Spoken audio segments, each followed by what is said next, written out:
Hello everyone, welcome to Comcast Newsmakers. I'm Barbara Rodgers. Joining me in the studio now is Kevin Nichols. He is the Executive Director of the California Diversity Council. And I must say, Kevin, that I'm not familiar with the California Diversity Council. Tell me a little bit about it. Well, the council was created pretty much to increase the awareness of diversity and inclusion throughout the state. And its primary focus is to educate people via conferences or webinars or however we can reach our audience. How long has it been around?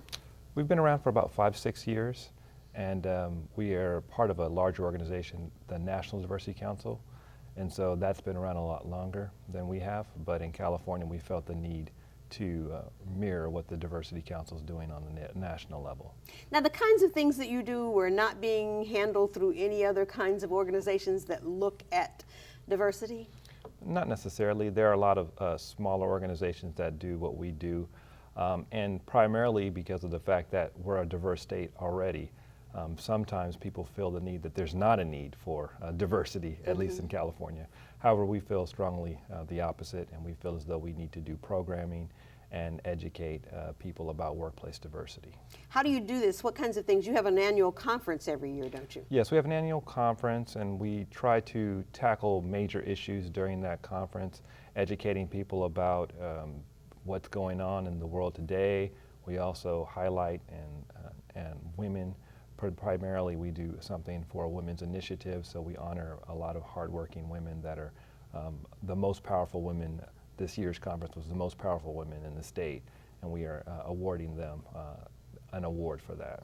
Now, is there any particular reason you focus on women as opposed to other parts of diversity? Because diversity includes people of color, people of different sexual orientation. I would imagine it's a whole wide range. Why women? Well, we don't only focus on women. However, with the disparity of income as well as executives, although they've made much progress nationwide, we like to honor the women that are running companies right now or are in very high, powerful positions throughout the state. And then we also work on race and gender bias and all the other, the other areas that focus in under the diversity umbrella. Now, is the glass ceiling still an issue? Yes, it will probably be for the next generation. We are trying to tackle that. However, it is very difficult because there's still a wide disparity of both economically and racially. If we look at the numbers of where people are in certain companies and where they are in where they're living and what the disparity of wealth, it's getting wider. So I think that there's going to be a glass ceiling, and unless we do it with education and a lot of breaking down those barriers, then we're going to still be in the same place that we're in. What seems to be the biggest barrier? I know, I'm old enough to remember when the biggest barrier was attitude, where people just didn't want people who were diverse, so to speak, there. What seems to be the biggest barrier now? Because I would imagine that's not the same barrier, especially at a time when we have an African American as president of the United States.